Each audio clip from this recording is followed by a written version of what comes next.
이 계약서 왜 당신 카트에서 나온 겁니까? 저는 그냥 청소했을 뿐인데요. 저는 그날 변기를 닦던 청소부에서 회사 스파이가 되었습니다. 종이 한 장 때문에요.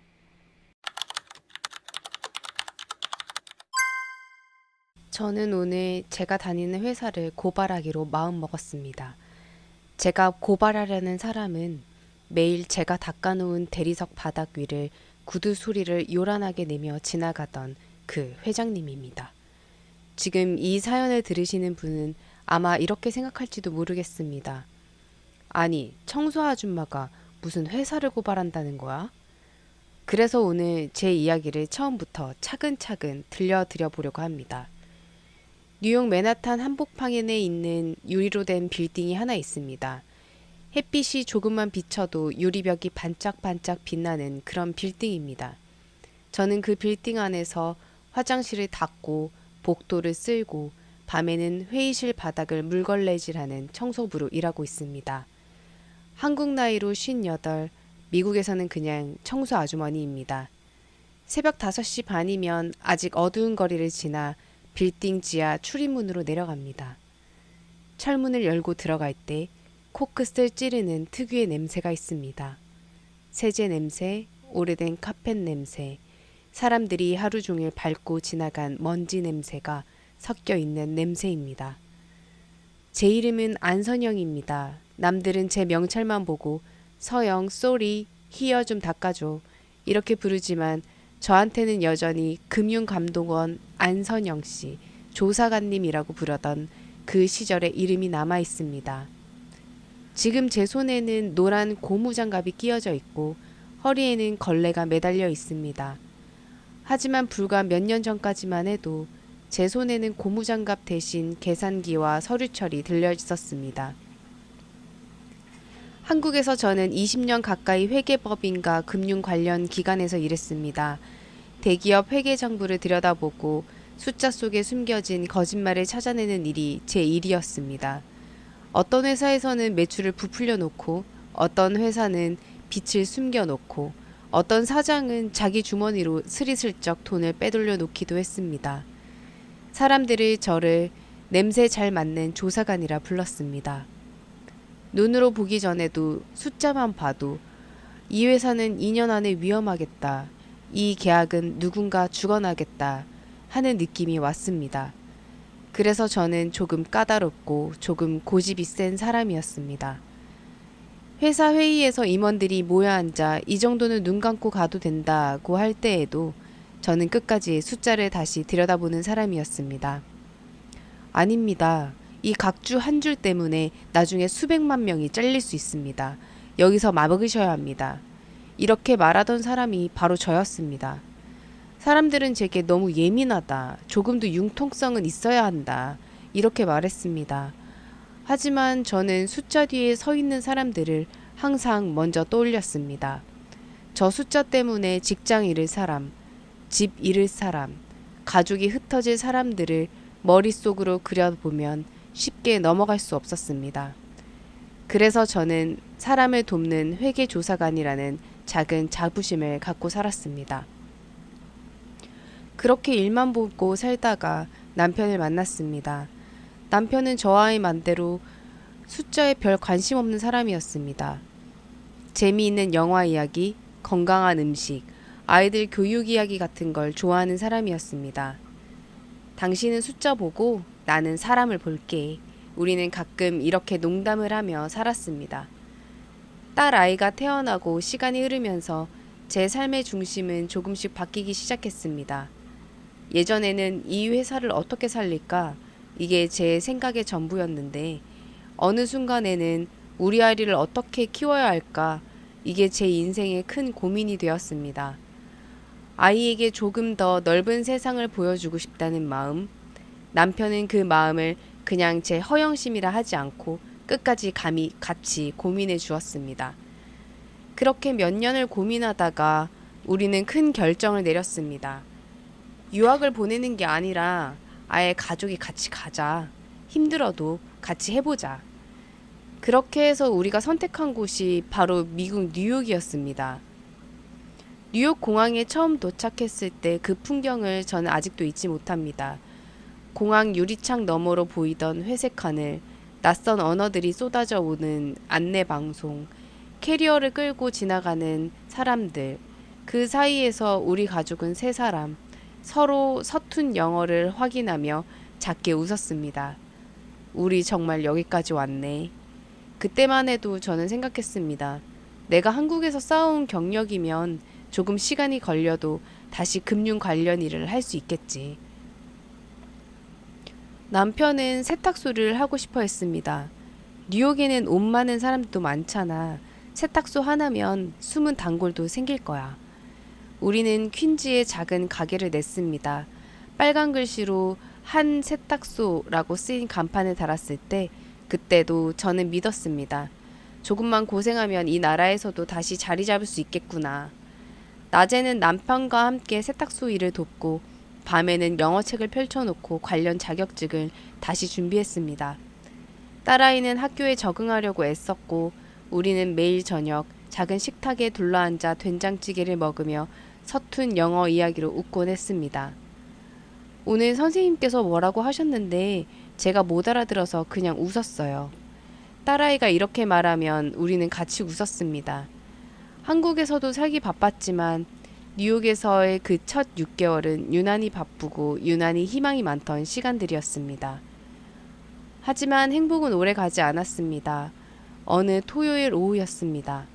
세탁소에서 손님이 한꺼번에 몰려 남편이 무거운 세탁 바구니를 허리 힘으로 번쩍 들어 올리는 순간 그 짧은 신음소리와 함께 바구니가 밖으로 떨어졌습니다. 깨끗하게 다려놓은 와이셔츠들이 먼지 낀 바닥에 흩어졌습니다. 순간 얼굴이 순식간에 하얗게 질리더니 손이 가슴으로 올라갔습니다. 여보, 숨이 잘 안 쉬어져. 저는 그 자리에서 바로 119를 외치며 휴대폰을 찾았습니다. 구급차 사이렌 소리가 퀸즈의 조용한 동네를 찢어놓은 것 같았습니다. 의사는 진지한 얼굴로 말했습니다. 관상동맥이 심하게 막혀 있습니다. 수술을 하지 않으면 위험합니다. 수술비는 $80,000 정도 예상합니다. 8만. 한국 돈으로 치면 거의 억 단위구나. 우리가 모아둔 돈을 모조리 끌어와도 $20,000채 되지 않았습니다. 수술 뒤에도 약값이, 검사비가, 재활치료비가 계속 될 것이라는 설명이 이어졌습니다. 복도에 놓인 차가운 플라스틱 의자에 그냥 털썩 주저앉아 버렸습니다. 엄마, 제가 그냥 학교 그만두고 아르바이트해서 도울게요.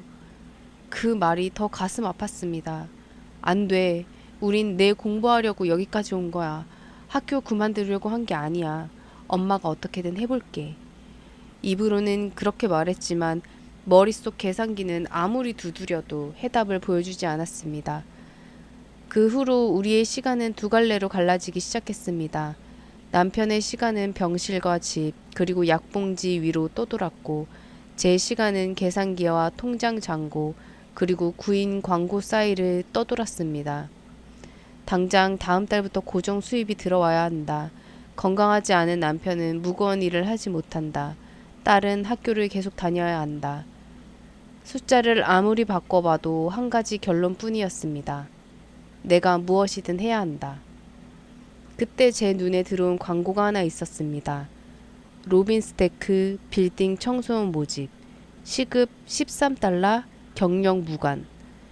솔직히 말하면 처음에는 광고를 보고 한참 동안 종이를 내려놓지 못했습니다. 내가 청소를 해야 하나? 내가 그렇게 망가진 인생인가? 이런 생각들이 머릿속을 빠르게 스쳐 지나갔습니다. 그러다가 문득 병실 침대에 누워있던 남편의 얼굴이 떠올랐습니다. 숨을 고르며 미안하다고 말하던 눈빛, 그리고 딸아이가 보여주던 등록금 고지서 위의 숫자들.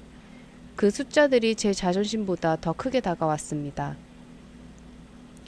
그래서 저는 이력서 맨 위에 적혀있는 금은강록 감독 경력 20년이라는 글자를 조용히 지워버렸습니다.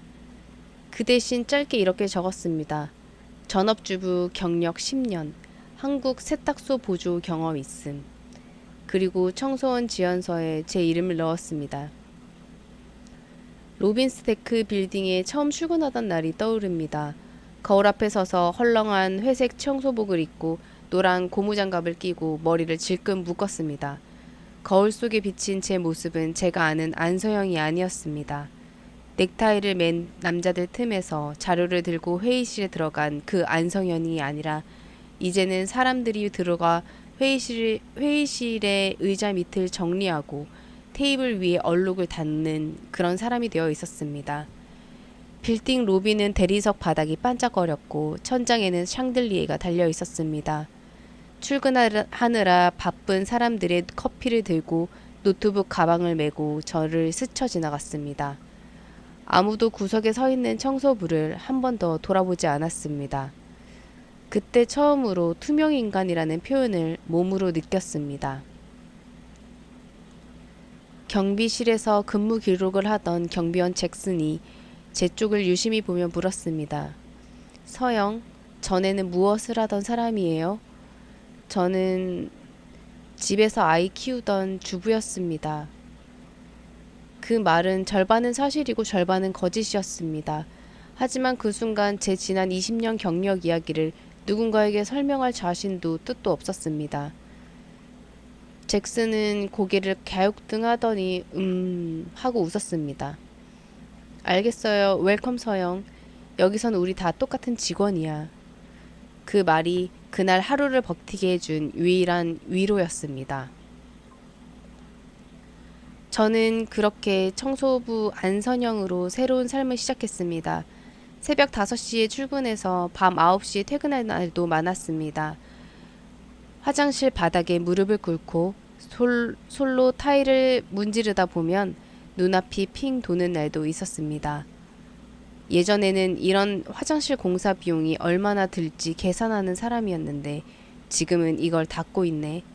이런 생각이 잠시 스쳐도 곧 지웠습니다. 우리 가족의 집세와 약값과 등록금을 붙잡고 있는 건 지금 제가 끼고 있는 이 고무장갑이었으니까요. 그래도 모든 것이 버겁지만은 않았습니다. 밤 8시가 넘어 층마다 불이 하나씩 꺼지고 사람들의 발자국 소리가 줄어들면 복도는 조용해졌습니다. 그때 카트를 밀고 혼자 걷다 보면 창밖으로 보이는 뉴욕 야경이 그 불빛들을 보면서 저는 가끔 제 지난 삶을 떠올렸습니다. 나는 지금 바닥을 닦고 있지만 그래도 아직 숫자를 볼 줄 아는 사람이야. 이상하게도 그 생각이 저를 버티게 해주었습니다. 그렇게 1년이 지났습니다. 어느새 저는 빌딩 앞 구석구석을 다 외우게 되었습니다. 어느 층 화장실이 어디가 잘 막히는지, 어느 회의실에는 어떤 임원들이 자주 들어오는지, 점심시간에는 어디가 제일 시끄러운지. 그러던 어느 날이었습니다. 그날은 평소보다 유난히 빌딩 안 공기가 무겁게 느껴졌습니다. 엘리베이터 안에서 직원들이 주고받은 말들이 들렸습니다. 이번 계약 안 되면 회사 위험하다던데. 통역사도 못 구했다면서 CFO도 그만두고 스페인 쪽 자금이 들어오면 숨은 좀 돌릴 수 있다는데 조건이 좀 세대나 봐. 저는 그들의 대화를 그냥 스쳐 듣는 척 하면서도 자꾸 신경이 쓰였습니다. 오랫동안 자리를 떠났던 제 옛 본능이 조용히 고개를 들기 시작했어요. 그날 저녁 저는 평소처럼 회의실에 청소하러 들어갔습니다. 회의가 막 끝난 회의실에는 종이컵과 빈 페트병, 구겨진 회의 자료들이 테이블 위에 쓰레기통 안에 뒤섞여 있었습니다. 그 쓰레기통 안쪽에서 찢어진 종이 한 장을 발견했습니다. 깨끗한 종이를 두세 장으로 찢어서 버려놓은 것 같았습니다. 브릿지 론 이자율 7%, 단 시장 금리에 따라 최대 19%까지 조정될 수 있음. 순간 제 가슴이 쿵 내려앉았습니다. 각주처럼 달려있는 작은 글씨 하나가 유난히 눈에 들어왔습니다. 최대 19%까지? 그리고 그 아래 잘려진 부분에 어렴풋하게 보이는 단어들, 담보, 본사 건물, 특허, 즉시 처분. 아, 이 구조 익숙하다. 예전에 한국에서 부실대출 조사할 때 수없이 봤던 그런 회사 싹 가져가기로 바뀌는 그런 계약 구조였습니다. 눈앞에서 계산이 시작되었습니다. 현금 흐름, 이자 비용, 담보 가치, 3년 뒤, 5년 뒤. 회의실 한켠에는 아직 회의의 온기가 남아 있어서 컵에 남은 커피 향이 희미하게 났습니다. 유리창 너머로 보이는 뉴욕의 야경은 여전히 번쩍였지만 눈앞에 그려지는 것은 전혀 다른 그림이었습니다. 이 회사의 미래 모습, 그리고 또 곧 잘려나갈 사람들, 흩어질 가족들, 그리고 그 사람들 틈에서 카트를 밀고 지나가는 저의 모습까지. 그런데 갑자기 문 밖에서 누군가의 발걸음 소리가 복도에 들렸습니다. 그레이스 과장, 늘 사람들 속에 불쑥불쑥 끼어들던 그 목소리가 곧 들려올 것 같았습니다. 저는 반사적으로 종이 조각을 청소 카트 안쪽으로 밀어 넣었습니다. 그 순간 저는 알지 못했습니다. 방금 손에 쥐고 있던 그 찢어진 종이 한 장 때문에 곧 저는 산업 스파이로 몰릴 것이고 또 한 번 제 인생이 뒤집히게 될 것이라는 사실을요. 그리고 오늘 이렇게 라디오 앞에 앉아 이 이야기를 시작하게 된 건지도 전혀 몰랐습니다. 저는 그날 변기를 닦던 청소부에서 회사 스파이로 바뀌었습니다. 제가 원해서 바뀐 게 아니고 종이 한 장 때문이었습니다. 회의실 쓰레기통에서 주워들었던 그 찢어진 계약서 조각을 카트 안에 넣어두고 복도를 나왔을 때였어요. 문 앞에 누가 서 있었죠. 그레이스 과장이었어요. 로빈스 테크 안에서 소문이라면 귀신같이 먼저 맞는 사람입니다. 그레이스가 제 카트를 슬쩍 내려다보며 말했습니다. 서영씨, 오늘 회의실 청소 좀 오래 하셨네. 그 말투에는 별뜻 없는 농담처럼 들리는 가벼움과 어디선가 냄새를 맡은 사람의 특유의 얄미운 눈빛이 같이 섞여 있었습니다. 아, 사람들이 많이 쓰셔서요. 컵도 많고 종이도 많고요. 저는 최대한 평범한 말투로 웃어 보이려고 했습니다. 그레이스가 제 카트 안쪽을 들여다보더니 종이 뭉치 하나를 집어들었습니다. 이게 뭐예요? 순간 심장이 철렁했습니다. 다행인지 불행인지 그녀 손에 들린 건 그냥 회의 안건 프린트 쪽지였어요. 아, 그건 그냥 버리신 종이 같아서요. 따로 모아서 재활용 상자에 넣으려고요. 부지런하시네. 그레이스가 킥 하고 웃었습니다. 그 웃음소리 듣는데 이상하게 등줄기로 차가운 기운이 내려왔습니다. 카트 안 더 깊숙한 곳, 걸레와 세제통 밑에 숨겨둔 그 찢어진 계약서 조각이 갑자기 엄청 무거운 짐처럼 느껴졌습니다. 그날 밤 휴게실은 유난히 시끄러웠습니다. 커피 머신 옆 탕비실에 여직원이 몇 명 모여 무언가를 수군거리고 있었습니다. 왜 그 청소부 있잖아. 뭐더라? 아, 윤서영? 왜? 아까 회의실에서 스페인 계약서 있던 쓰레기통 한참 뒤지고 있더라니까. 에이, 설마 청소하니까 그런 거 아니야? 내 눈으로 봤다니까. 종이도 꼼꼼히 펼쳐보던데. 요즘 기밀 유출 때문에 난리잖아. 난 좀 수상하던데.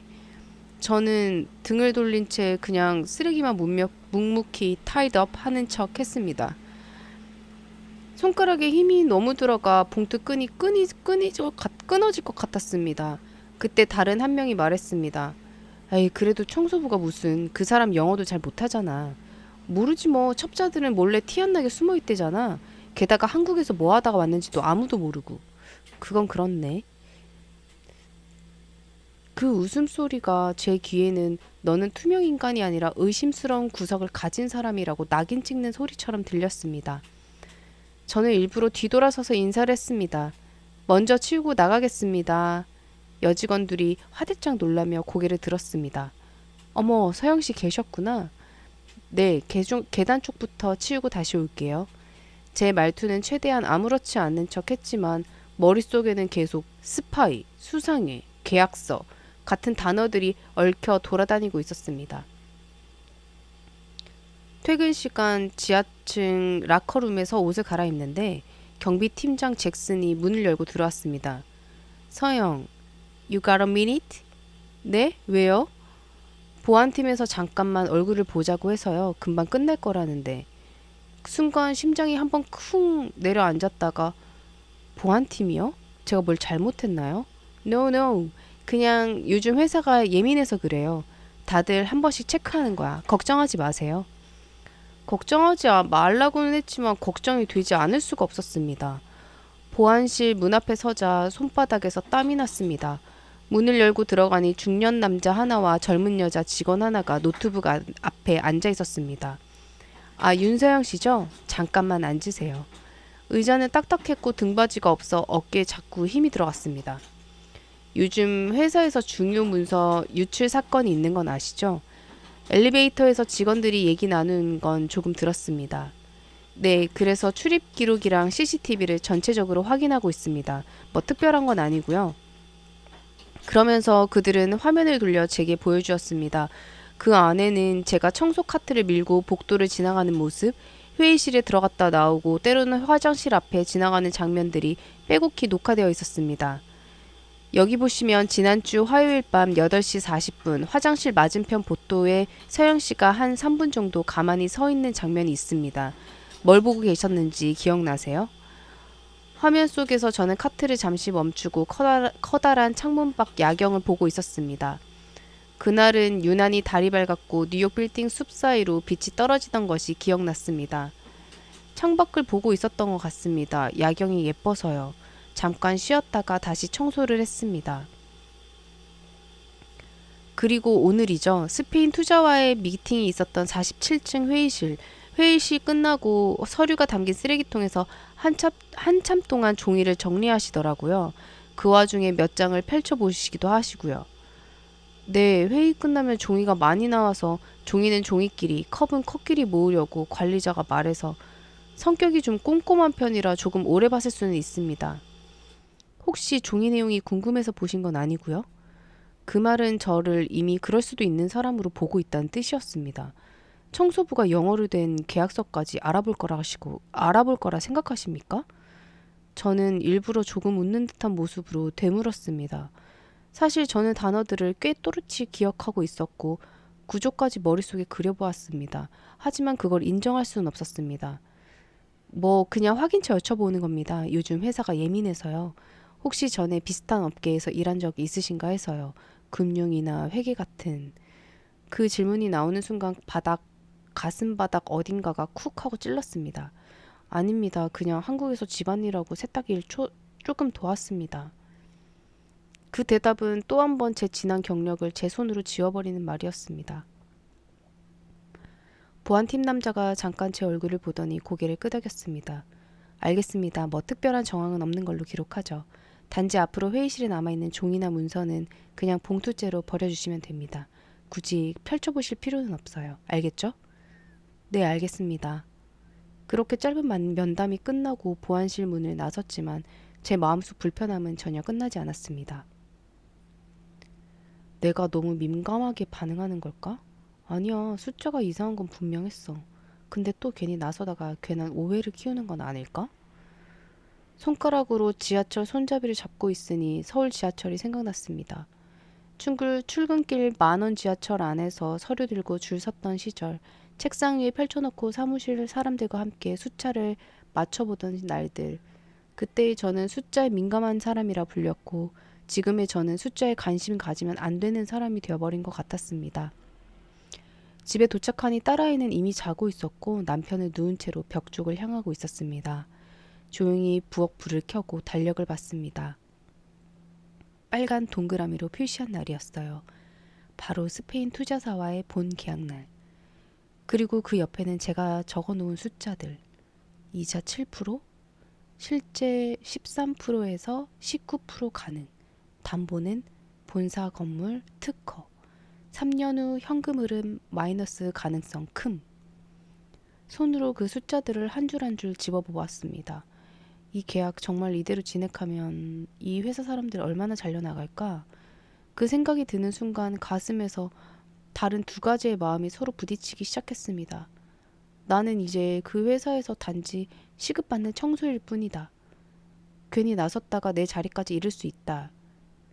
또 하나는 그래도 이 숫자를 그냥 모르는 척 넘기는 건 내 양심과 맞지 않다. 다음날 회사 분위기는 더 험악해졌습니다. 엘리베이터 안에서 직원들이 말싸움 비슷한 걸 하고 있었습니다. 이렇게 독소 조항이 많은데 어떻게 사인을 하라는 거야? 위에서 밀어붙이는데 우리가 뭘 어쩌겠어. 통역사도 못 구했는데. 차라리 이 돈이라면 안 들어오면 다음 달에 위험하대. 숫자들은 이미 조용히 사람들을 조이고 있었고 그런 줄도 모르고 서류에 설명해야 되는 사람들은 서로에게 짜증을 내고 있었습니다. 복도에서 마주친 그레이스가 다른 직원에게 이렇게 말하는 것도 들었습니다. 오늘 회장님 난리 났대. 기밀 유출 범인 아직도 못 잡았다고. 청소들까지 다 조사했대잖아. 그래서 내가 그랬지. 버려진 종이까지 그렇게 꼼꼼히 보는 사람이 딱 한 명 있다고. 그 말이 끝나자 주변 사람들의 시선이 순간 저에게 쏠렸다가 다시 흩어졌습니다. 그 눈빛 속에는 불쌍함과 의심이 귀찮음이 뒤섞여 있었습니다. 저 사람 때문에 우리가 또 조사받는 건 아니야? 그 말은 입 밖으로 나오진 않았지만 눈빛으로 다 들렸습니다. 그날 점심 무렵이었습니다. 복도 구석을 청소하고 있는데 회계사 김 과장이 급하게 뛰어오는 모습이 보였습니다. 김 과장은 늘 차분한 말투로 숫자 얘기를 하던 사람인데 오늘은 얼굴이 잔뜩 상기되어 있었습니다. 아, 서영 씨. 그가 저를 보고 잠깐 멈췄습니다. 예, 과장님. 혹시 회의실에서 버려진 종이들 중에 브릿지론 관련된 종이 본 거 있어요? 순간 심장이 빨리 뛰기 시작했습니다. 왜 그러시죠? 김 과장이 한숨을 길게 내쉬었습니다. 계약서 원본이 어디선가 일부 누락됐어요. 각주 부분이 잘린 채로 회장님 책상 위에 올라가 있더군요.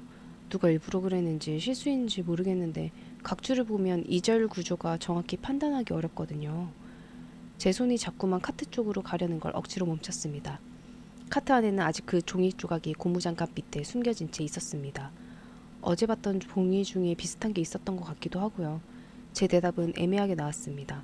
김 과장이 제 눈을 똑바로 봤습니다. 혹시 있다면 저에게 먼저 보여줄 수 있을까요? 사실 회장님은 이 계약을 무조건 진행하려고만 하시고 위에서는 살려면 받으라는 분위기가 우리도 제대로 말하기가 애매합니다. 근데 숫자가 이상합니다. 제가 여러 번 다시 계산을 해봐도요. 그 말이 제 가슴을 깊게 찔렀습니다. 숫자가 이상합니다. 이 말이 어쩌면 제게 가장 많이 했던 말이었고 제가 가장 많이 들어야 했던 말이었습니다. 퇴근할 때쯤 한번 확인해 보겠습니다. 저는 그렇게 대답했습니다. 그날 오후 복도에 설치된 스피커에서 갑자기 안내방송이 나왔습니다. 청소부 윤서영 씨, 47층 인사팀 회의실로 올라와 주세요. 손에 들고 있던 쓰레기 봉투가 그 자리에서 바닥으로 떨어질 뻔했습니다. 47층 인사팀 회의실. 그곳은 누군가를 뽑거나 누군가를 내보낼 때 쓰는 방이었습니다. 잭슨은 멀찍이서 저를 보며 손짓했습니다. Go, go. 나쁜 건 아닐 거야. 아마도. 아마도라는 말이 믿음직하게 들리지는 않았습니다. 엘리베이터 안 거울에 제 얼굴이 비쳤습니다. 청소복, 지친 눈, 마른 입술. 그래도 나는 아무 잘못도 하지 않았다. 그 말을 마음속으로 몇 번이고 되뇌이며 47층 버튼을 눌렀습니다. 엘리베이터 문이 열리자 복도 끝 인사팀 회의실 앞에 그 사람 그림자가 보였습니다. 문 앞을 한번 숨 고르고 손잡이를 잡았습니다. 서영아, 이번에는 숫자를 모르는 척 도망치지 말자. 어떤 일이 벌어지든 적어도 내가 본 진실만큼은 내 입으로 얘기하자. 그 문을 열고 나서 무슨 말이 오갈지, 어떤 오해가 더 깊어질지, 어떤 기회가 생길지 저는 전혀 알지 못했습니다. 다만 한 가지는 분명했습니다. 이제 저는 그저 바닥에 닦는 사람이 아니라 제가 밟고 서 있는 이 회사의 운영에도 어느 정도 책임이 있는 사람이라는 것을 어렴풋이 느끼고 있다는 것. 저는 그날 청소부에서 스파이로 떨어지는 순간을 회의실 한가운데서 지켜봐야 했습니다. 인사팀 회의실 문을 열자마자 먼저 눈에 들어온 건 네모난 테이블과 그 테이블 끝에 앉은 사람들의 표정이었습니다. 인사팀장, 보안팀 책임자, 그리고 한쪽에 팔짱을 끼고 앉아있는 그레이스 과장. 저를 보자마자 그레이스가 눈썹을 살짝 칠켜 올렸습니다. 앉으세요, 윤서영 씨. 인사팀장이 손으로 앞자리를 가리켰습니다. 의자는 조금 낮았고 테이블은 높았습니다. 제가 앉는 순간 제가 아래에서 그들이 올려다보는 모양이 되었습니다. 물 한 잔이 제 앞에 조심스럽게 놓여 있었습니다. 그러나 목이 말라도 손이 쉽게 가지 않았습니다. 보안 팀장이 요즘 회사 안의 중요한 문건들이 외부로 유출되는 사건이 여러 번 있었습니다. 아마 들으셨겠죠? 보안 팀장이 또 노트북을 돌려 제 앞으로 밀었습니다. 어젯밤 회의실 CCTV입니다.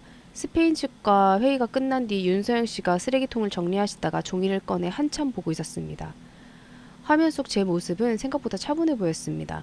쓰레기통 안에서 종이를 꺼내 잠깐 펼쳐보는 장면, 고개를 약간 갸우뚱하는 모습까지 모두 화면에 잡혀 있었죠.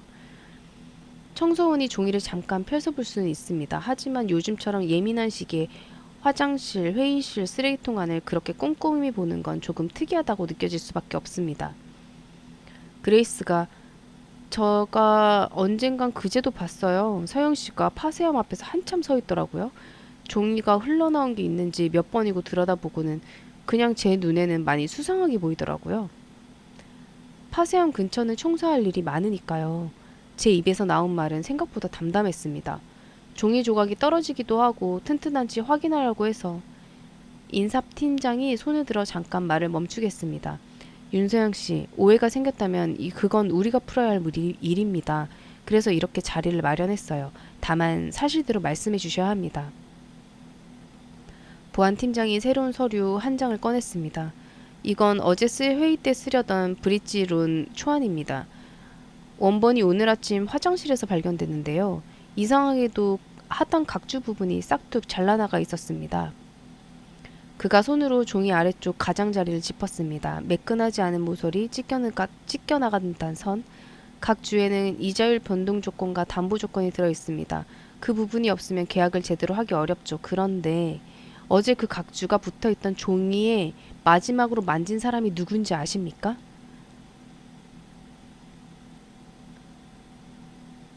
그 순간 머리가 새하얘지면서도 이상하게끔 마음 한켠은 신기하게 차분해지고 있었습니다.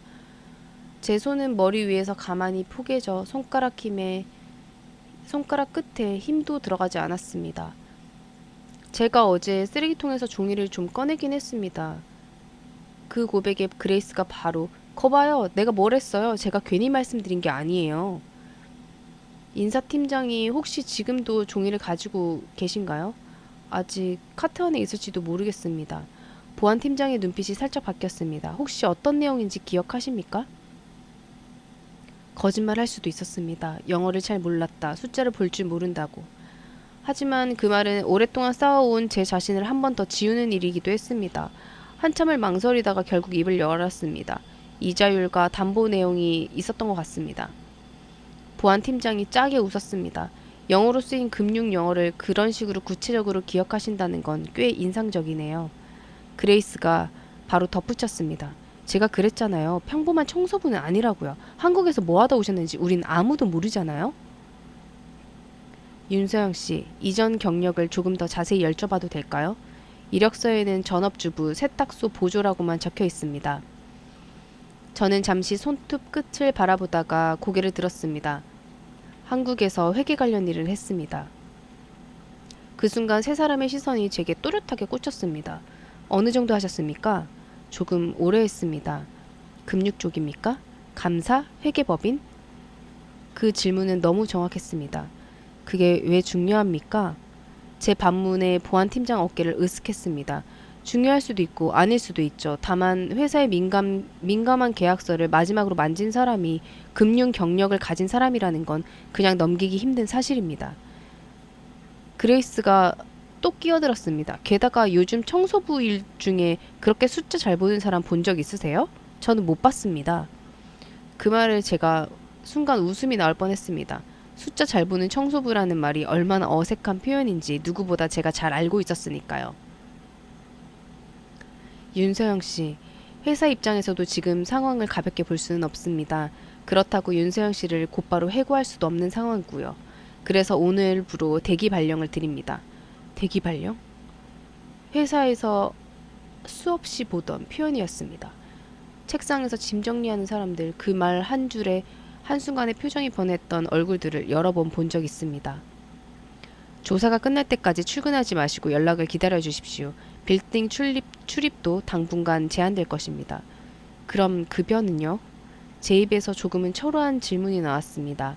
이 나이에 월급 이야기를 꺼내는 게 부끄럽기도 했지만 지금 우리 집에는 그게 가장 중요한 문제였습니다.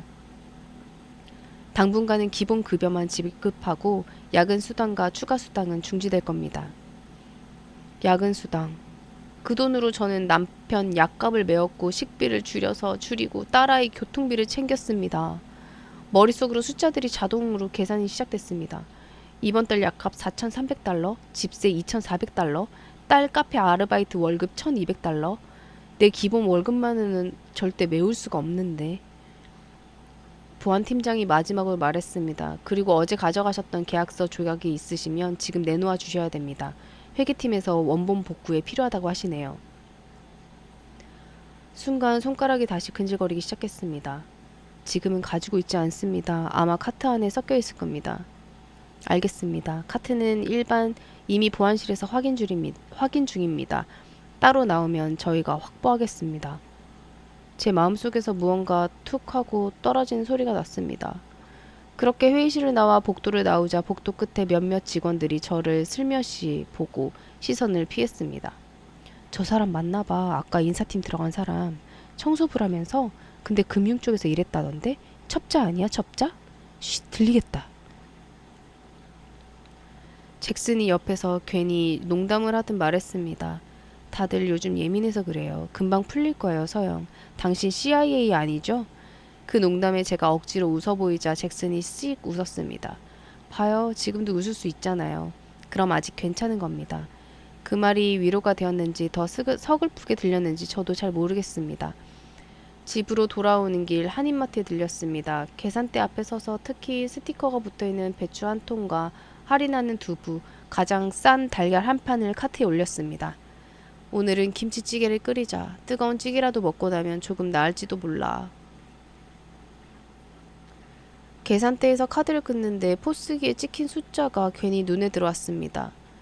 1038.27달러. 아, 아직은 한 달은 버틸 수 있겠네. 숫자 하나에 한숨과 안도와 같이 섞여져 나왔습니다. 집에 들어가자마자 딸아이가 먼저 뛰어나왔어요. 엄마, 오늘은 왜 이렇게 일찍 왔어? 응, 오늘은 회사에서 일찍 들어가라고 해서. 남편은 거실 한쪽 침대에 기대어 앉아서 TV를 멍하니 보고 있었습니다. 한국 뉴스 채널이 한국 금리 동결이라는 자막이 흘러나가고 있었습니다. 여보, 좀 오늘 어땠어? 그냥 숨 쉬는 건 여전하고. 남편이 살짝 웃으려 했지만 입꼬리만 올라가고 표정까지 따라 올라가지는 못했습니다. 남편이 조심스럽게 물었습니다. 오늘 회사에서 무슨 일이 있었어? 김치찌개를 만들던 제 손이 잠깐 멈췄습니다. 딸아이가 제 눈치를 살펴요. 그냥 조사가 조금 들어온대. 문서 유출 때문에 청소부들도 다 확인한대. 그래? 괜히 그런 일이 이름에 오르내리면 피곤한데. 남편이 김치찌개를 한 숟가락 떠서 입에 넣었습니다. 우리는 그 말 뒤로 더 이상 회사 이야기를 하지 않았습니다. 밤이 되자 남편이 먼저 잠들고 딸아이는 방에서 과제하는 키보드 소리를 내고 있습니다. 저는 부엌 테이블에 앉아 가방을 열었습니다. 인사팀이 나오기 전에 몰래 챙겨온 작은 종이 봉투 하나가 있었습니다. 사실 보안팀에서 말한 카트는 우리가 이미 확인 중입니다라는 말을 듣고 저는 그 순간 깊게 숨을 들이쉬었습니다. 회의 끝나고 지하로 내려갈 때 저는 일부러 카트 쪽에 돌아가 고무장갑 밑에 있던 그 종이 조각들을 앞치마 안쪽 주머니로 옮겼습니다. 그걸 들키지 않게 지금 생각하면 운이 좋았던 건지 나빴던 건지 모르겠습니다. 봉투를 열자 찢어진 계약서 조각 4장이 나왔습니다. 하나는 이절 부분, 하나는 담보 조건, 또 하나는 위약금 관련 문단 일부였습니다. 테이블 위에 조각들을 펼쳐놓고 하나씩 맞춰보았습니다. 이절 7%, 단 시장 금리에 따라 변동에 따라 최대 19%까지 상향 조정 가능. 계산기는 없었지만 저는 머릿속으로 몇 가지 경우를 그려보았습니다. 지금처럼 금리가 한 번만 더 올라가도 이 회사는 이자만으로 숨이 막힐 거야. 매출이 조금만 흔들려도 현금이 바닥나겠지? 그때 담보 처분이 들어오면 건물 잃고 특허 잃고 이 사람들 다 잘리겠구만. 식탁 위에 찢어진 종이 조각이 몇 장 올라왔을 뿐인데 제 머릿속에는 어느 날 갑자기 책상을 치우던 사람들, 박스에 개인 물건을 담는 손들, 퇴직금으로 원룸 보증금도 못 구하는 가족들의 표정이 영화처럼 지나갔습니다. 대기 발령, 출입금지, 줄어든 급여. 당장 우리 집도 위태로운데 저는 지금 다른 사람들 걱정까지 하고 있는 겁니다. 한숨이 깊게 나왔습니다. 그때 휴대폰 알림이 떴습니다. 딸아이 학교에서 온 메일이었습니다. 등록금 2차 납부기한 다음 달 5일. 미납씨 수업 등록이 취소될 수 있습니다. 메일을 읽는 순간 목뒤가 빳빳해졌습니다. 달력에 빨간 동그라미를 하나 그었습니다. 다음 달 5일. 그리고 그 옆에 작게 숫자를 적었습니다. 35,000달러. 현재 준비액 0원. 볼펜 끝이 도중에 멈칫했습니다. 그 옆에 다른 숫자도 적혀져 있었습니다. 남편 약값 매달 4,300달러, 집세 2,400달러, 내 급여급 새우 1,600달러, 딸 아르바이트 약 1,200달러. 계산 결과는 뻔했습니다. 지금 하는 일이라도 붙들고 있어야 된다. 이 결과는 너무 당연했습니다. 그러면 제가 할 수 있는 선택지는 두 가지뿐이었습니다. 첫째, 종이 조각을 조용히 찢어버리고 아무것도 모르고 그렇게 사는 것. 의심을 더 받지 않으려면 보안팀이 연락해 찾았습니다 하고 내미는 것도 하나의 방법일지 모릅니다. 보십시오. 저는 숨기지 않았습니다. 그냥 종이였을 뿐입니다. 그러면 조금은 쉽게 직장을 지킬 수 있겠죠. 둘째, 이 종이 조각을 들고 누군가에게 사실을 이야기하는 것. 이 계약은 회사 사람들의 다치는 구조입니다. 각주에 숨겨진 독소 조항을 보십시오. 그러면 저 자신의 의심은 잠시 더 깊어지겠지만 혹시 모르겠습니다. 누군가는 이 진실을 봐줄지도요. 하지만 그 사이에 우리 집 경제는 가파르게 벼랑 끝으로 가겠지요. 식탁 위에 종이와 달력이 동그라미가 같은 방향으로 저를 몰아세우고 있었습니다. 그날 밤 잠이 오지 않아 뒤척이다가 새벽 3시가 되어서야 일어났습니다. 거실 불을 켜지 않고 부엌 작은 전등만 켜도 다시 테이블 앞에 앉았습니다. 창밖에는 가로등 불빛이 희미하게 들어왔습니다. 식탁 위에 종이 조각들을 다시 펼쳐놓고 그 옆에 얇은 공책 한 권을 꺼냈습니다. 조용히 공책을 펴고 연필을 들었습니다. 그리고 계약서에 쓰인 숫자와 조건들을 제가 이해하기 쉬운 말로 하나씩 다시 옮겨 적었습니다. 1년차 예상 이자 비율, 현금 흐름은 감당 불가능, 금리 상승 시 이대율, 이자율 최대 19%, 사실상 고리대금 수준, 담보 처분 시 본사 건물 특허, 회사 근간 붕괴. 이 계약을 누군가는 제대로 설명해야 한다. 누군가를 쓰다가 연필이 멈췄습니다. 누구일까요? 회계팀, 변호사, 외부 자문? 아니면 이 종이를 들고 있는 나 자신? 지금 이 내용을 가장 명확하게 설명할 수 있는 사람은 나. 그 한 글자를 쓰고 나자 참았던 한숨이 쭉 빠져나왔습니다. 현실은 잔인하게도 뻔했습니다. 대기 발령 상태의 청소부가 빌딩 청소도 출입을 무시한 채 무슨 수로 회사 운명을 바꾸겠습니까? 그리고 게다가 우리 집도 위태로운데요. 하지만 한편으로는 정반대의 생각이 들기도 했습니다. 그래서 어차피 이렇게 많이 있는 사람은 나뿐인지도 모른다. 지금 이 종이를 들고 가서 누군가에게 달려가서 말을 한다고 정말로 해고를 당한다 해도 사실 그럴싸한 가능성은 이미 높아진 상태입니다. 제가 입을 닫든 열든 의심은 쉽게 사라지지 않을 겁니다. 그렇다면 적어도 제 양심만큼은 제 스스로 지키고 싶었습니다. 그때였습니다.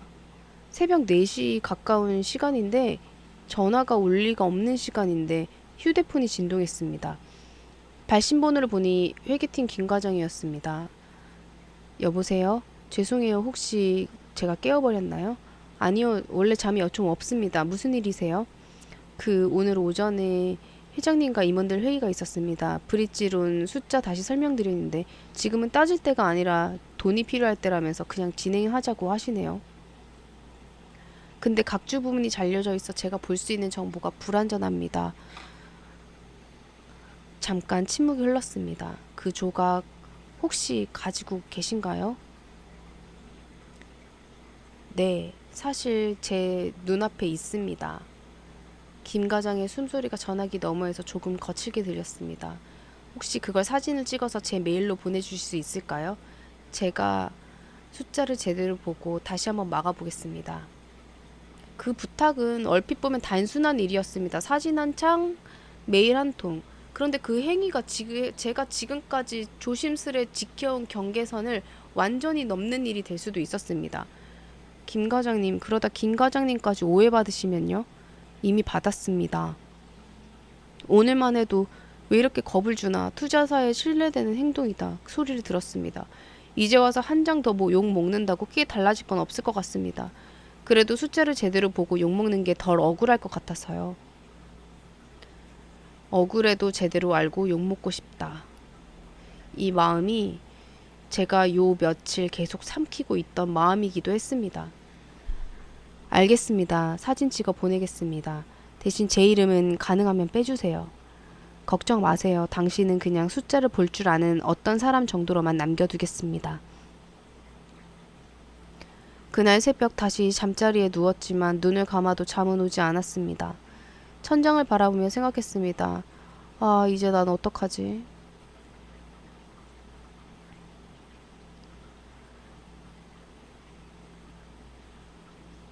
새벽이 밝아오고 있었습니다.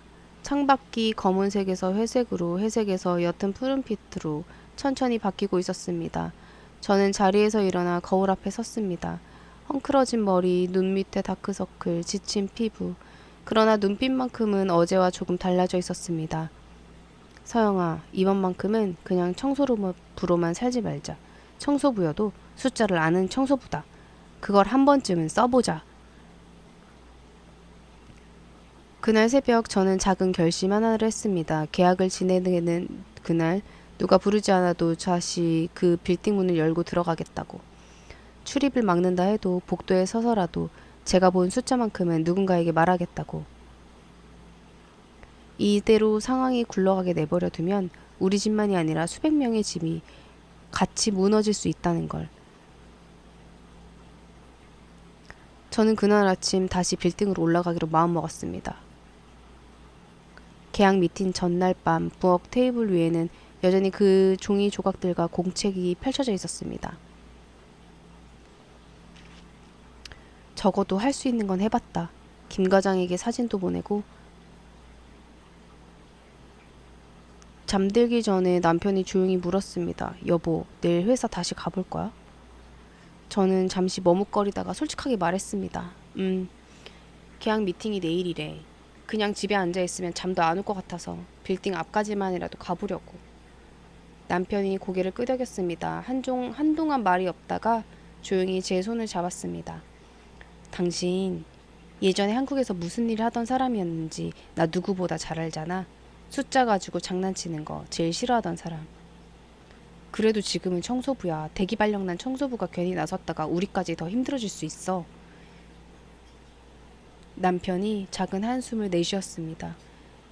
그래도 후회는 남기지 말자. 나 조금 아프더라도 괜찮으니까 나중에 그때 그냥 입 다물었어야 했는데 보다 그래도 그때 최선을 다했다. 그게 더 당신한테 덜 아플 것 같아. 그 말을 들으니 눈가가 뜨거워졌습니다. 당신은 왜 늘 나보다 더 용감하냐? 용감해서 그러는 거 아니야. 난 숫자를 하나도 모르니까 판단은 당신이 하는 거지 뭐. 다음날 청소복 대신 옷장 깊숙이 꺼내두었던 검은색 자켓을 입었습니다. 한국에서 회계법인 다닐 때 입고 다니던 정장 겉옷이었는데 어깨가 약간 크고 유행이 지난 듯 했지만 그래도 단정했습니다. 안에는 깔끔한 흰 블라우스를 입고 바지 대신 편한 검정 통바지를 골랐습니다. 발에는 오래된 로퍼를 꺼내 신었습니다. 딸아이가 방에서 나오더니 저를 보고 눈을 동그랗게 뜨더니 웃음을 터뜨렸습니다. 엄마, 오늘 면접하는 날이야? 비슷하지 뭐. 내 인생 면접. 엄마, 나 등록금 때문에 너무 부담 갖지 마. 학교 휴학해도 되고 커뮤니티 칼리지부터 다시 시작해도 되고 나중에 천천히 가도 돼. 아니야. 우리가 여기까지 온 이유가 너 공부하러고 온 거잖아. 지금 당장은 몰라도 나는 끝까지 한번 붙들어 볼 거야. 엄마, 이거 어제 방 정리하다가 책 사이에서 발견했어. A4 용지 한 장. 거기에는 예전에 한국 잡지에서 했던 인터뷰 기사가 흑백으로 인쇄되어 있었습니다. 제 사진과 함께 이런 제목이 적혀져 있었습니다. 숫자 뒤를 보는 사람을 보는 금융조사관 안선영. 나 이거 읽어봤어. 엄마가 왜 그때 그 일을 하면서도 힘들었고 그래도 계속했는지 이제 조금은 알 것 같아. 빌딩 앞에 도착했습니다. 뉴욕 맨하탄의 유리 빌딩은 여전히 햇빛을 반사하며 반짝거리고 있었습니다. 이곳은 더 이상 그냥 청소하러 가는 곳이 아니라 오늘은 말을 해야 하는 곳이 되었습니다. 로비 입구에 서자 경비대장이 저를 보며 눈썹을 치켜 올렸습니다. 서영, you know, 오늘은 출입 제한인데? 네, 알아요. 근데 회계팀 김 과장님이 로비까지만 올라오라고 하셨어요. 잠깐만 만나고 갈게요. 그때 수첩을 들고 로비 쪽으로 내려오던 잭슨이 저를 발견했습니다. 서영, 오늘 미션이야? Did you come back? 그의 특유의 농담에 조금 웃음이 나왔습니다. 그냥 할 말이 조금 있어서요. 5 minutes. 로비에서만. 다른 층은 안 됩니다. 알죠? 예, 알겠습니다. 커피만 마시고 갈게요. 잠시 후 김 과장이 서류를 가득 든 파일을 안고 급하게 내려왔습니다. 아, 오셨네요. 죄송합니다. 바빠서. 괜찮습니다. 가까이서 보니 김 과장 눈에는 진한 그늘이 내려와 있었습니다. 어제 보내주신 각주 밤새 다시 계산해봤습니다. 예상보다 더 심각하더군요. 제가 파일을 펼쳐 제게 보여주었습니다. 그래프, 현금 흐름표, 이자, 시뮬레이션. 이대로 진행하면 3년 안에 현금 바닥나는 건 거의 확실합니다. 그 전에 매출이 2배로 뛰지 않는 이상은요. 회장님께 다시 설명해 보셨나요? 제가 묻자 김 과장이 인상을 찌푸렸습니다. 아침에 브리핑했는데 여전히 반응은 똑같습니다. 지금 발 빼면 바로 파산이다. 이 돈이라도 들어와야 숨통이 트인다. 각주를 보여드렸습니까? 그게 문제입니다. 각주 부분은 여전히 나중에 조중할 수 있다고만 보시고 깊게 보려고 하지도 않으십니다. 이베리아 쪽에서도 그 부분은 아주 작은 글씨로만 써놨고요. 오늘 오후 3시에 본계약 미팅이 있습니다. 스페인 본사 임원까지 다 오는 중요한 자리예요. 제가 그 전에 한 번 더 말씀드려보겠습니다. 근데 솔직히 저 혼자서는 조금 어렵습니다. 제가 숫자로만 설명하면 회장님이 다시 이렇게 말씀할 겁니다. 너희 회계팀은 항상 보수적으로만 본다. 저는 그 말에 고개를 끄덕였습니다. 한국에서도 수없이 들었던 말이었습니다. 그래서 가능하다면 오늘 회의 전에 잠깐만 정말 5분이라도 서영씨가 제 옆에 같이 설명을 해줄 수 있을까 해서요. 그 부탁은 쉽고도 어려웠습니다. 제가요? 저도 모르게 목소리가 조금 높아졌습니다. 네, 제가 지금 볼 때 이 구조를 저보다 더 깊게 이해한 사람은 1빌딩 안에 서영씨밖에 없습니다. 하지만 저는 지금 대기 발령된 청소부입니다. 회의실 입구에서 경비에게 막힐 겁니다. 김 과장이 잠시 생각하더니 파일에서 한 장을 꺼냈습니다. 이거 오늘 회의 자료입니다. 제가 회장님께 숫자를 잘 보는 외부 자문 한 분이 잠깐 의견을 주셨으면 좋겠다고 미리 말씀드려 놓겠습니다. 외부 자문이요? 네, 정식 자문은 아니고 그냥 기존의 금융 쪽을 일했던 사람 정도로만요. 어차피 회장님은 지금 통역사 구하는 것 때문에도 머리가 터질 지경이어서 이 부분은 누구든 해결책만 가져오면 듣긴 들으실 겁니다. 그리고 만약 그 자리에서 제가 말하는 바람에 더 큰 오해를 사면요. 스파이가 숫자까지 알고 있었다 이런 식으로요. 김 과장의 눈빛이 점점 단단해졌습니다. 이미 스파이 취급받고 계신 거 아니었습니까? 그 말이 내내 아프게 남아있던 부분을 콕 찔렀습니다. 저 혼자였다면 그냥 모른 척 지나가자 생각할지도 모릅니다. 근데 서영씨가 보내준 각주를 보고 다시 계산해보니까 이건 정말 아니다 싶더라고요. 최소한 누군가는 이리로 가다가 큰일 납니다라고 말은 해야 하지 않겠습니까? 마침내 제가 그냥 고개를 끄덕였습니다. 알겠습니다. 오후 2시쯤 다시 오겠습니다. 그때 가능한 선에서 도와보겠습니다. 정말 감사합니다. 제가 빚을 크게 지는 것 같네요.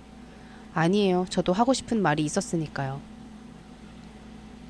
집에 잠깐 들어왔다가 다시 나갈 준비를 했습니다. 남편에게 상황을 설명하자 남편은 잠시 말이 없었습니다. 그러다 천천히 몸을 일으켜 앉더니 서랍에서 작은 봉투를 하나 꺼내왔습니다. 이거 예전에 세탁소 할 때 비상금으로 잠시 모아둔 거야. 큰 돈은 아니고 그래도 택시비라도 되겠지. 당신 몸도 안 좋은데 왜 이런 걸 숨겨놓고.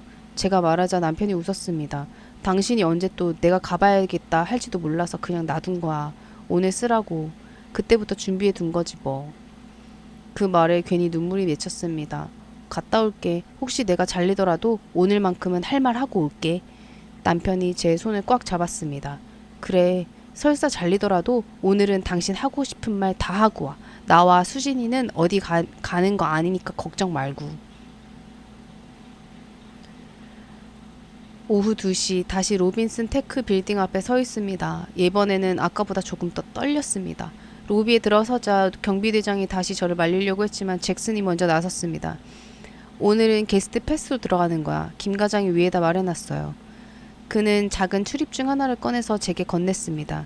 플라스틱 카드에는 비지터라고 적혀져 있었고 임시 바코드가 붙어 있었습니다. 서영, 오늘은 청소부 아니고 손님이야. 잊지 말아요. 그 말에 마음이 조금 놓였습니다. 엘리베이터 안 거울에는 청소복이 아니라 검은 재킷을 입은 제 모습이 비쳤습니다. 손에는 찢어진 각주를 정리해 다시 출력해온 종이와 공책이 들려 있었습니다. 47층 버튼을 누르며 깊게 숨을 들이마셨습니다.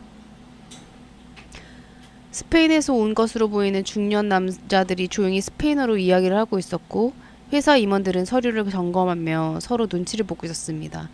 저는 회의실 바로 앞이 아니라 약간 떨어진 벽 쪽에서 김 과장이 나오길 기다렸습니다. 잠시 후 김 과장이 회의실 문을 살짝 열고 나와 저를 발견했습니다. 오셨네요. 안으로 들어오시죠. 제가 여기까지 들어가도 될까요? 네. 기 회장님께 긴급히 계좌 구조를 검토해준 외부 자문이라고 이미 말씀드렸습니다. 이름을 말 안 했어요. 일단 들어와 보시죠. 그 말에 다리가 조금씩 떨리기 시작했습니다.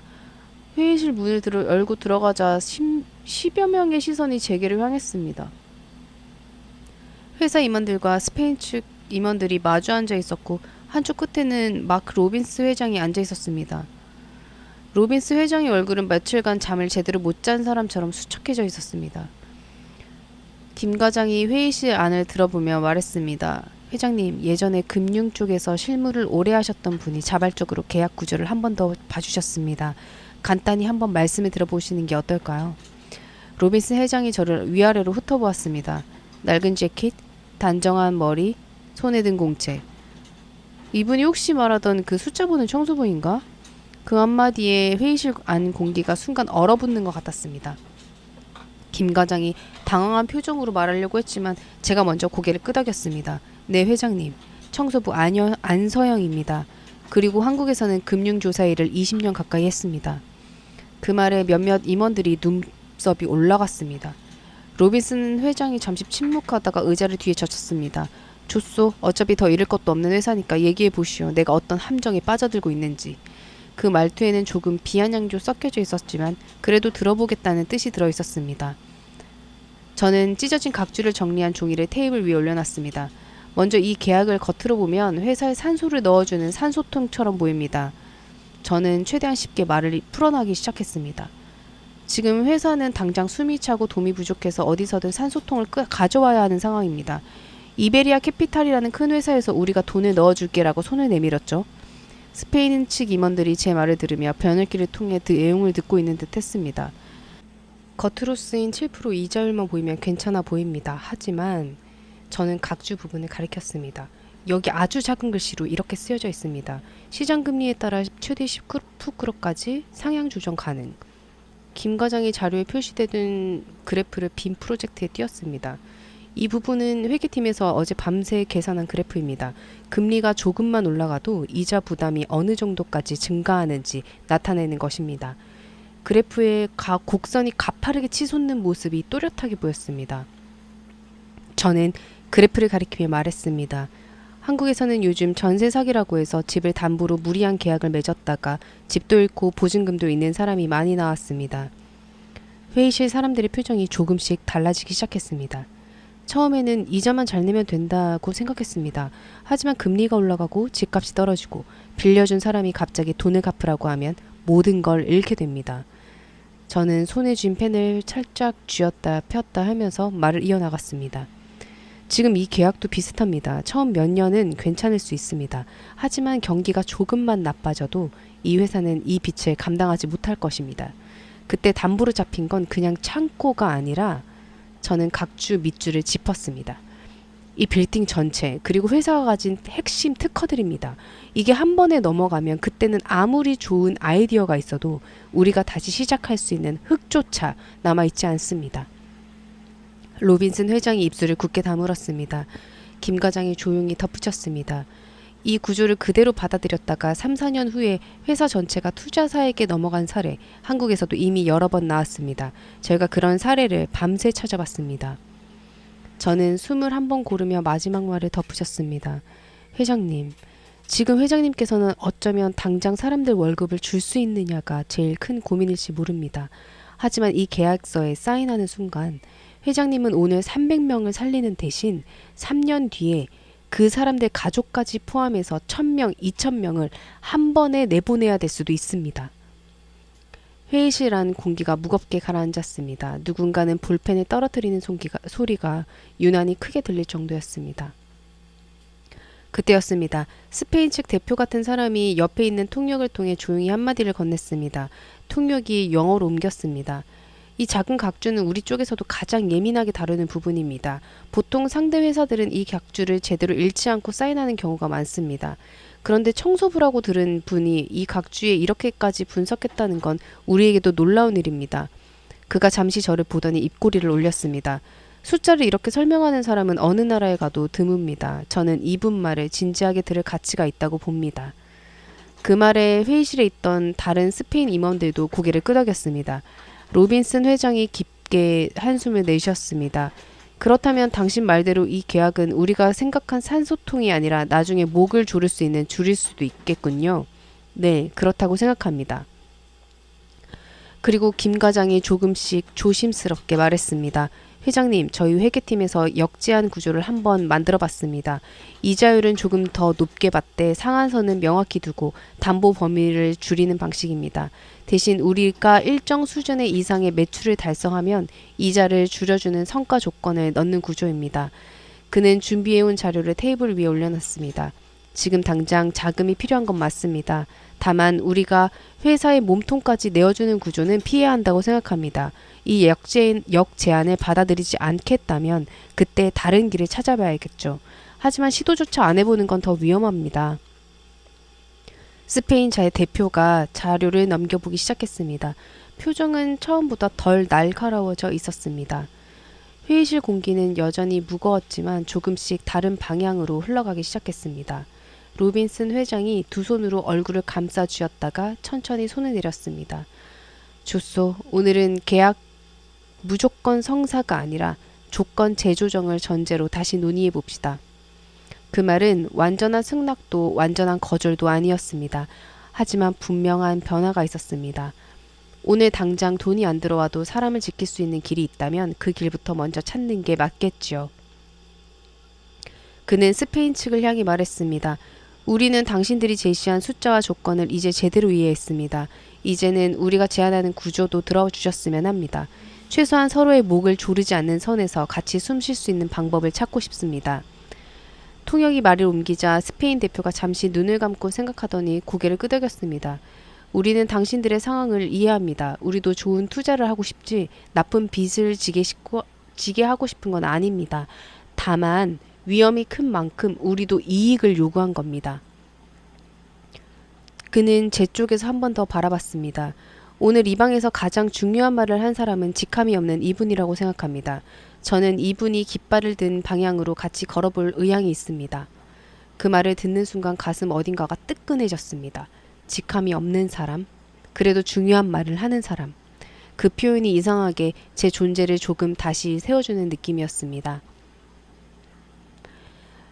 회의는 잠시 휴식에 들어갔습니다. 스페인 측 임원은 복도로 나가 전화 통화를 했고 회사의 임원들도 잠시 따로 모여 조용히 대화를 나눴습니다. 회의실 안에는 잠시 저와 김 과장 그리고 로빈슨 회장만 남게 되었습니다. 그때 회장이 천천히 일어나 제 앞까지 걸어왔습니다. 마음속에서는 이제 욕을 먹겠구나 하는 생각과 그래도 할 말은 했다 체념이 동시에 밀려왔습니다. 회장이 제 앞에 멈추더니 예상 밖의 행동을 했습니다. 그는 가볍게 허리를 굽혀 고개를 숙였습니다. 청소부 양반. 그가 낮고 굵은 목소리로 말했습니다. 아니, 안서영 씨라고 불러야겠군요. 내가 당신에게 먼저 사과해야 할 것 같습니다. 당신을 처음 봤을 때부터 그냥 청소나 하는 사람이라고만 생각했습니다. 숫자 얘기하는 것도 거슬렸고요. 하지만 오늘 보니 이 회사에서 가장 숫자를 잘 이해하고 사람을 먼저 생각하는 사람 중에 하나가 당신인 것 같습니다. 그 말에는 자존심을 내려놓은 어른의 솔직함이 묻어 있었습니다. 저는 어떻게 대답해야 될지 몰라 고개만 숙였습니다. 감사합니다. 루빈슨 회장이 조금 쓴 웃음을 지었습니다. 아직 당신에 대한 의심이 완전히 풀린 건 아닙니다. 회사 기밀 유출건은 따로 진범을 찾아야 합니다. 하지만 적어도 오늘 이 자리에서 오늘 당신이 한 행동은 이 회사를 살리려는 사람이 하는 행동에 가깝다고 인정하겠습니다. 그는 잠시 말을 멈추었다가 덧붙였습니다. 회의가 끝나고 일이 어느 정도 정리되면 다시 한번 정식으로 얘기합시다. 숫자 보는 청소부를 그냥 청소부로만 둘지 아니면 다른 자리에서 같이 일을 할 수 있을지. 그 말은 어떤 약속도 아니었고 구체적인 제안도 아니었습니다. 하지만 저에게는 분명한 희망의 문이 조금씩 열리는 소리처럼 들렸습니다. 김 과장이 옆에서 조용히 말했습니다. 안선영 씨, 오늘 여기까지 온 것만으로도 저에겐 큰 힘이 됐습니다. 숫자를 보는 사람이 혼자 하는 게 아니라는 게 얼마나 든든한 일인지 처음 알았습니다. 제가 웃으면서 말했습니다. 저도요. 이렇게 밤새 계산할 줄, 동료가 있다는 게 이렇게 마음이 놓은 일인지 처음 알았습니다. 그 순간 저는 깨달았습니다. 저는 지금까지 늘 혼자 싸우고 있다고 생각했습니다. 한국에서도 뉴욕에서도. 하지만 오늘 회의실 안에는 저 혼자만 있던 게 아니었습니다. 김 과장, 조심스럽게 제 의견을 들으려고 했던 임원들, 그리고 뜻밖에도 제 말을 존중해준 스페인 측 사람들까지. 생각보다 이 회사에는 숫자보다 사람들이라고 말할 수 있는 사람들이 조금씩 숨겨져 있었습니다. 회의가 다 끝나고 숨이 조금 고르고 있었을 때 그때 누군가가 다가와 머뭇거리며 섰습니다. 고개를 돌려보니 그레이스 과장이었습니다. 그녀는 어제까지와는 다른 어색한 표정으로 제 앞에 서 있었습니다. 저 잠깐 이야기할 수 있을까요? 네. 그녀는 두 손을 깍지 낀 채 거의 학생처럼 말했습니다. 저 어제까지 너무나 미안한 말을 많이 했던 것 같아요. 사실 사람들이 뒷말할 때 제가 불쏘시개 역할을 좀 했거든요. 저는 그 말을 이미 알고 있었지만 굳이 티내려고 하지 않았습니다.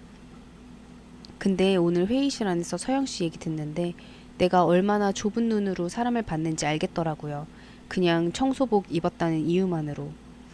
사과하고 싶었어요. 정말 죄송합니다. 제가 너무 쉽게 남 이야기를 만들고 퍼뜨리고 다녔어요.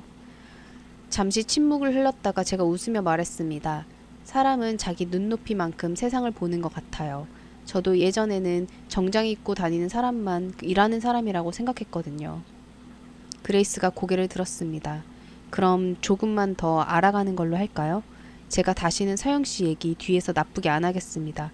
아니 누가 말하면 제가 막을게요. 그 말은 어쩌면 사소한 약속처럼 보일지 모르지만 저에게는 이 회사에서 조금 더 숨쉴 공간이 생긴다는 뜻이기도 했습니다. 네, 그것만으로도 감사합니다. 그리고 나중에 시간 되면 저에게도 이렇게 일하는 거 조금만 알려주실래요?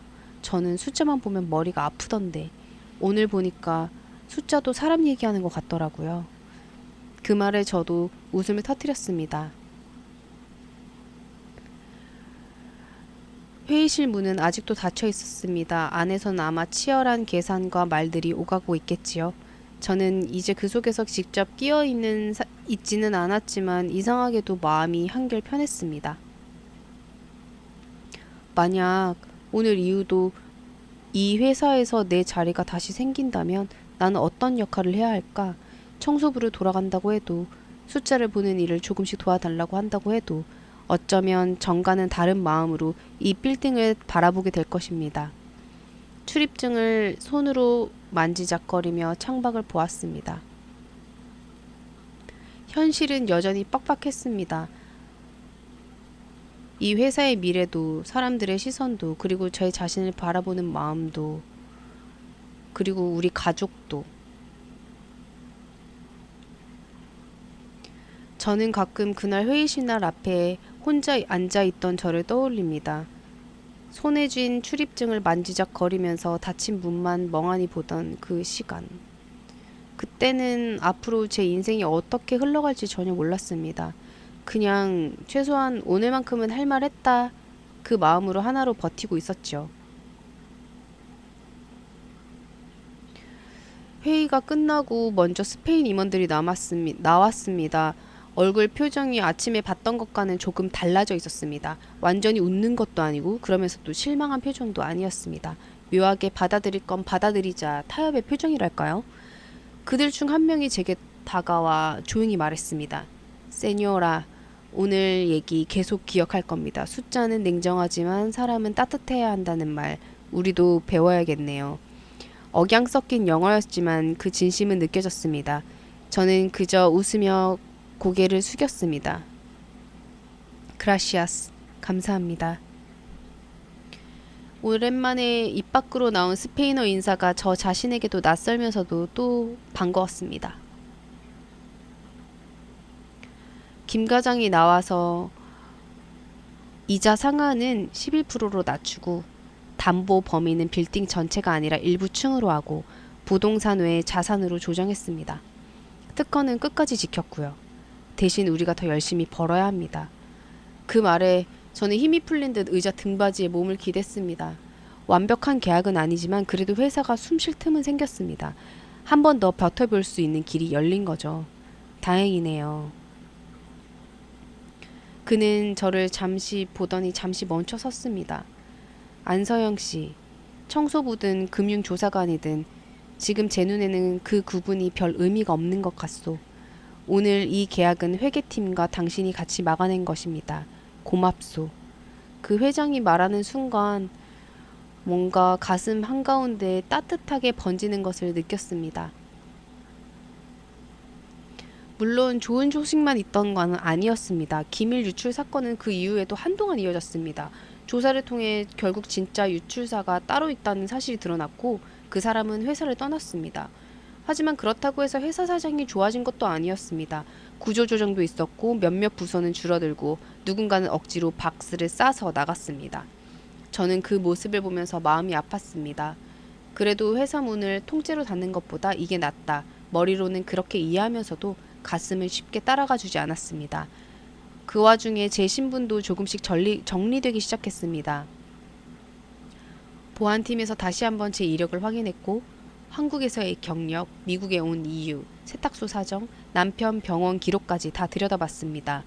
두 번째로 인사팀이 불려갔을 때 역시 긴장되기는 했습니다. 하지만 이번에는 조금은 달랐습니다. 윤서영 씨, 기밀 유출건과 관련돼서 공식적으로 말씀드립니다. 더 이상의 의심 정황은 발견되지 않았습니다. 누명을 쓰게 해서 죄송합니다. 그 모습을 보는 순간 쌓였던 서운함이 희미하게 녹아내리는 느낌이었습니다. 그리고 앞으로 회사 내에서 위험성 있는 계약이 있을 때마다 회계팀에서 사전 검토 협조를 요청할 때가 있을 겁니다. 그때 시간을 조금 내어줄 수 있을까요? 인사팀장이 조심스럽게 물었습니다. 제가 청소 스케줄만 맞출 수 있다면 도와드릴 수 있을 것 같습니다. 그 대답에 김 과장이 웃었습니다. 청소 스케줄은 앞으로 우리가 맞춰드리겠습니다. 이제부터는 같이 보는 걸로 하시죠. 결론은 이랬습니다. 저는 그대로 청소부 고용을 유지합니다. 다만 월 몇 시간 정도 회계팀 리스크 검토에 협조하는 조건으로 소정의 자문 수당이 추가됩니다. 큰 변화라고 하기엔 어렵지만 제게는 아주 큰 의미가 있습니다. 누군가가 제 능력을 괜찮으니까 한번 써먹어 보자가 아니라 정식적으로 필요한 부분을 함께 해달라고 말해준 거니까요. 남편과 딸에게 이 이야기를 들려주었습니다. 남편이 이제 우리 집 가장 작업을 뭐라고 적어야 되지? 청소부 겸 금융자문? 그냥 일하는 사람이라고 적어. 제가 웃으며 말했습니다. 딸은 아니야. 직접 쓴 대로 쓰자. 숫자 뒤에 사람을 보는 청소부. 저는 그 말이 참 마음에 들었습니다. 그게 젊었을 때 제가 하고 싶었던 일이기도 했고 지금도 하고 싶은 일이니까요. 시간이 조금 흘러 남편의 건강은 아주 천천히 나아졌습니다. 회사에서도 보험 관련 도움은 조금 더 받을 수 있었고 김 과장이 병원 서류를 정리하는 데 도움을 주기도 했습니다. 딸아이 등록금 문제도 기적처럼 한 번에 해결되지는 않았지만 여러 가지가 조금씩 맞물리며 갑자기 열렸습니다. 학교 장학금, 회사에서 지원해주는 교육보조금, 그리고 딸아이의 아르바이트, 거기에 제가 받게 된 자문수당까지 더해져 등록금 2차 납부 기한을 겨우겨우 맞출 수 있었습니다. 납부 버튼을 누르는 순간 눈물이 핑 돌았습니다. 아, 이 돈이 그냥 숫자가 아니라 우리 가족이 버텨낸 시간이구나. 돈은 종이가 아니라 우리가 참고 견뎌낸 날들의 합이다. 어쩌면 이 이야기를 듣는 라디오 너머의 누군가도 그 말을 자신의 삶에 슬며시 가져다 볼 수 있지 않을까 하는 생각이 들었습니다. 회사 생활도 조금씩 달라졌어요. 아침 5시에 저는 여전히 청소복을 입고 출근합니다. 복도 먼지를 털고 화장실 변기를 닦고 휴게실 컵을 정리했습니다. 변한 건 사람들의 눈빛이었습니다. 이전에는 저를 지나치면서 보지 않은 척 하던 사람들이 이제는 작게라도 인사를 합니다. 굿모닝 서영, 오늘도 일찍 오셨네요. 어느 날은 젊은 직원 하나가 휴게실에서 저를 붙잡고 이렇게 말했습니다. 저희 엄마도 한국에서 건물 청소를 하세요. 그래서 서영 씨 이야기를 듣고 엄마 얼굴이 자꾸 생각났어요. 오늘 엄마한테 전화 한번 드리려고요. 그 말을 들었을 때 저는 가슴이 뭉클해졌습니다. 꼭 전화 드려요. 목소리 듣는 것만으로도 엄마는 힘이 날 거예요. 그리고 점심시간만 되면 가끔 저는 회계팀 회의실로 불려갔습니다. 새로운 계약 구조를 논의할 때 숫자만 보는 게 아니라 이 숫자가 사람들에게 어떻게 다가갈지에 대해 같이 이야기했습니다. 저는 항상 같은 자리에서 말했습니다. 이 계약서를 가장 먼저 보는 사람은 우리지만 이 계약의 결과를 가장 오래 겪을 사람은 이 회사에서 일하는 직원들입니다. 그 사람들 집에 있는 냉장고, 밥상, 약봉지, 등록금 고지서까지 같이 봐야 합니다. 그레이스에서 관계도 많이 달라졌습니다. 예전에는 탕빈실에서 사람들 얘기 꺼내기 좋아하던 그녀가 이제는 그런 말 할 사람이 아닌데 하며 말을 말리는 사람이 되었습니다. 어느 날은 휴게실에서 이런 일이 있었습니다. 젊은 직원 하나가 저를 슬쩍 보며 조용히 얘기했습니다. 그래도 회사에서 청소부에게 너무 의지하는 거 아니야? 그 말을 듣자마자 그레이스가 커피잔을 내려놓으며 말했습니다. 그 청소부 덕분에 우리가 아직 이 건물에서 커피를 마시고 있는 거야. 그걸 기억하면 좋겠네? 저는 그 자리에 있으면서도 못 들은 척 했습니다. 하지만 가슴속 어딘가가 오래 묵은 돌멩이가 하나 툭 떨어져 나가는 느낌이 들었습니다. 그녀와 저는 가끔 점심도 같이 하기도 하고 퇴근길 엘리베이터를 함께 타기도 합니다. 그럴 때 그녀는 종종 이렇게 말했습니다. 서영 씨 덕분에 내가 많이 배웠어요. 사람을 쉽게 판단하는 거 조심해야겠다고. 저는 웃으며 대답하곤 했습니다. 저도 숫자만 보고 사람을 평가하는 습관이 있었어요. 그러니까 우리 둘 다 조금씩 바뀐 거죠. 지금 이 이야기를 여러분께 들리려는 저는 예전보다 조금 더 나이가 들었습니다. 남편은 큰 고비를 몇 번 넘기고 지금은 간단한 일이면 집 근처에서 조금씩 돕고 있습니다. 딸아이는 대학을 졸업하고 자기가 좋아하던 국제관계 공부를 살려 비영리 단체에서 일하고 있습니다. 가끔 제게 전화해서 이렇게 말합니다. 엄마, 오늘 회의하다가 엄마 많이 생각했어. 그냥 돈 얘기로만 들으면 사람 얼굴이 안 보이는데 엄마 말대로 그 뒤에 사람들을 떠올리니까 내가 해야 할 말이 보이더라. 지금도 저는 아침 5시가 되면 여전히 회사로 향합니다. 계단 모서리에 쌓인 먼지를 털고 손때 묻은 손잡이를 닦으면서 속으로 이렇게 인사합니다. 여기 지나가는 사람들 오늘도 무사히 하루 버티고 돌아가게 해주세요. 어느 날은 저녁 늦게까지 회의가 있는 날이면 저도 잠깐 회의실에 들러 함께 있습니다. 제가 내리는 결론이 항상 맞는 건 아닙니다. 그저 제가 보는 방향을 한 번 더 얘기해 줄 뿐입니다. 그래도 이제 압니다. 청소부라는 이름으로 출근하게 하는 저의 하루도 누군가의 이 계약서를 바라보며 이건 아닌 것 같다고 말하는 저의 목소리도 모두 소중한 일이라는 걸요. 라디오를 듣고 계신 분에서도 아마 아실 겁니다. 누군가는 집에서 너는 그냥 그 정도 하는 사람이라고 말해버려서 내가 가진 솜씨와 마음이 가려져 있다고 느끼는 분들, 정년 퇴직하고 나서 이제 나에게 무슨 역할이 있나 허탈해하는 분들, 혹은 몸이 예전 같지 않아서 가족한테 미안해하며 조금씩 뒤로 빠져앉게 되는 분들, 제가 감히 이렇게 말씀드리고 싶습니다. 직함이 없어도 명함이 없어도 뭐든지 다 모른다고 해도 당신은 여전히 중요한 말을 할 수 있는 사람입니다. 제가 못 배워서가 아니라 기회가 없어서 말 못하던 사람들이 세상이 너무 많다라는 것을 저는 배웠습니다. 라디오를 통해 이 이야기를 들려줄 수 있는 이 시간만큼은 그분들 마음까지 함께 전한다는 마음으로 마지막 인사를 드리고 싶습니다. 여러분, 오늘 제 이야기를 끝까지 들어주셔서 정말 감사합니다. 오늘 집에 돌아가는 길에 작게 이렇게라도 말씀해 보시는 건 어떨까요? 수고 많았어요. 당신 덕분에 제가 오늘 버텼어요. 그 한마디가 그 사람 인생의 어떤 밤을 살려낼지 모릅니다. 저 역시 누군가의 그 말 한마디 덕분에 다시 용기를 얻었으니까요. 제가 남아있는 인생 동안 지키고 싶은 작은 약속이 있습니다. 여러분의 오늘도 부디 그 약속 하나만큼은 지키며 따뜻하게 마무리되기를 바라면서 이만 제 이야기를 마치겠습니다. 오늘 제 이야기가 좋으셨다면 좋아요와 구독을 부탁드려요. 더 많은 이야기를 더 가지고 오겠습니다. 감사합니다.